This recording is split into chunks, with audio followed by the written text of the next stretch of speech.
என்னோட யூடியூப் சேனலுக்காக நான் kaftan video வந்து ஒன்று போட்டிருந்தேன்.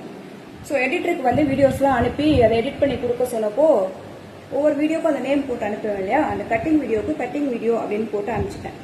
எடிட்டர் என்ன நினைச்சிட்டாரு அப்படின்னா, இது கட் பண்ணி தூக்கிடுற வீடியோ போல இருக்கு அப்படின்னு சொல்லி அதை ரிமூவ் பண்ணிட்டு மற்ற ரெண்டையும் ஜாயின் பண்ணிட்டாங்க. யூடியூப்ல அப்லோட் பண்ணியாச்சு அதை செக் பண்ணாமலேயே. இப்போ என்ன அப்படின்னா அதில் கட்டிங் வீடியோ மிஸ்ஸிங். ஏன்னா எடிட்டர் அதை கட் பண்ணி தூக்கிட்டாரு அது கட்டிங் வீடியோ அப்படின்னு சொல்லி. ஸோ அதை மறுபடியும் நான் இப்போ தனியாக அப்லோட் பண்ணுறேன். கஃப்தான் வீடியோ யாரெல்லாம் அதை பார்த்து கற்றுக்கணும்னு நினைக்கிறீங்களோ அந்த மெஷர்மெண்ட் வீடியோ முடிச்சோன்னே அந்த இடத்துல பாஸ் பண்ணிடுங்க. அந்த கட்டிங் வீடியோ ஓப்பன் பண்ணி அதை பார்த்துட்டு திரும்ப இந்த வீடியோவை கண்டினியூ பண்ணுங்க. ஸோ தடங்களுக்கு வருந்துகிறோம்.